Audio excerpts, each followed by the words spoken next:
Bismillahirrahmanirrahim. Elhamdülillahi'llezî nevvere kulûbenâ bitilavetil Kur'an. Vessalâtu vesselâmu alâ Resulihi Muhammed ve alâ âlihi ve ashâbihi ve ummetihi ecma'in. Бүткүл аламдардын жаратуучусу болгон Аллах Тааланын затына чексиз мактоолор болсун. Жана анын элчиси сүйүктүү пайгамбары Мухаммед Мустафа саллаллаху алейхи ва салламга салам жана салаваттар болсун.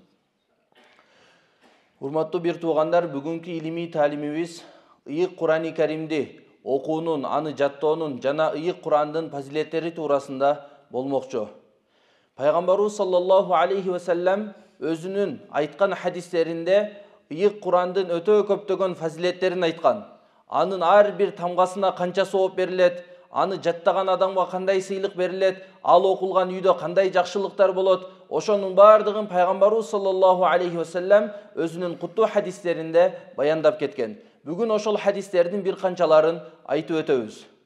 Пайгамбарыбыз саллаллаху алейхи ва саллам бир хадисинде айтат: "Афдалу ибадати уммати кираатул Кур'ан." Үммөтүмдүн ибадаттарынын эң артыгы бул ыйык Кур'ани Каримди тилават кылып, аны окуу дейт. Жана башка бир хадисте айтат, Усман радияллаху анху риваят кылат: "Хайрукум ман таалламал Кур'ана ва алламаху." Силердин эң жакшыңар Кур'ани Каримди үйрөнгөн жана аны башкаларга үйрөткөн адам дейт. Бул хадистин шарахында имам Шафии рахметуллахи алейхи айтат: "Эгерде Кур'ан жана аны жаттаган адамдардын фазилети туурасында пайгамбарыбыз ушул хадистен башка хадис айтпаган күндө да ушул хадис өзү жетиштүү болмок алардын даражасы үчүн" дейт.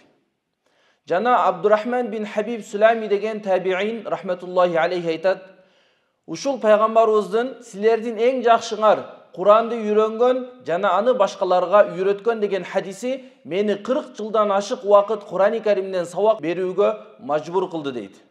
Ушул хадистин фазилетин элестетип, мен 40 жылдан ашык убакыт Курандан Аллахтын китебин башкаларга үйрөтүп сабак өттүм дейт.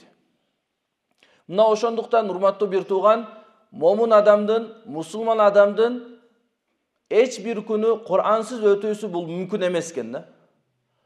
Кур'ан окулбай калган күн мүмкүн эмес экен. Анткени Аллах Таала сиз менен биздин хидаятыбыз үчүн, туура жолубуз үчүн ыйык Кур'анды түшүрүп берген экен.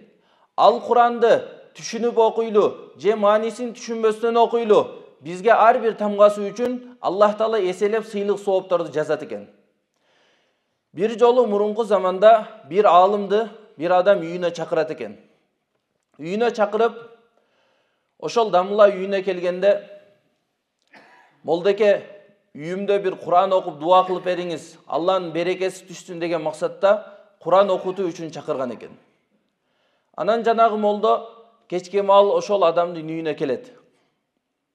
Үйүнө келип, Кур'ан окуп, ага даават кылып, анан дуасын берип, батасын берип, кайра кайтып кетет экен. Ошол аралыкта жанагы аалым текчеде бир акчалардын тургандыгын көрөт экен. Сыртта шамал болуп, терезе ачык тургандыктан жанагы акчалар шамалга учуп кетпесин деп, ошол текчеде бир Кур'ани Карим, Алланын китеби турган экен. Ошол Кур'андын барактарын ачып салып коет экен. Бул мусулман бир тууганыбыз күн сайын Кур'ан окуп турса керек. Бул адамдын күнү Кур'ансыз өтпөсө керек. Мусулман адам күн сайын Кур'ан окуп туруш керек да деп, жакшы ниетте ошол китептин ичине салып коет. Кур'анды ачып окуганда алып алат депчи. Анан жанагы аалым кетет. Арадан бир канча күндөр өтөт. Жанагы адам эртеси караса, көп ошол суммадагы акчасы жок. Анан кыжалат болот. Издейт, таппайт эчелечи.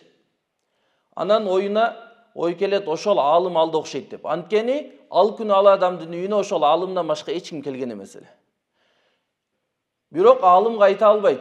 Кантип сиз менин акчамды алып кеттиңиз депчи. Ал албаса керек дейт. Кайра шайтан ошол алып кетти деп ой келет. Анан акыры чыдай албай, бир жума өткөн соң жанагы аалымга кайрылып айтат экен: "Эй молдеке, үйүмдө бир акча бар эле, өткөндө сиз келгенде. Ошол сиз кеткенден кийин жок болуп калды" деген экен. Жанагы молдого жолугупчу. Ошондо жанагы аалым аябай катуу ыйлайт экен да. Өтө катуу ыйлайт экен. Анан жанагы адам таң калып: "Болду, ыйлабаңыз. Эмне болду? Ал акча жок болду, иштетип койдуңузбу? Кыжалат болбоңуз, макул, кечирем" дейт. Ошондо жанагы аалым айтат экен: "Жок, мен ал акча үчүн ыйлаган жокмун" дейт. мен бүгүнкү күндө мусулмандардын абалы үчүн ыйлап жатам дейт да. Мен ошол жерге жакшы ниет кылып, китептин ичине бул адам күн сайын Куран окуп турат деп салган элем дейт. Бирок бир жума өтүптүр дейт, сиз акчаңызды дагы эле таба элексиз дейт да. Мен адамдардын жашоосу Курандан алыстап кеткендиги үчүн ыйлап жатам деген экен.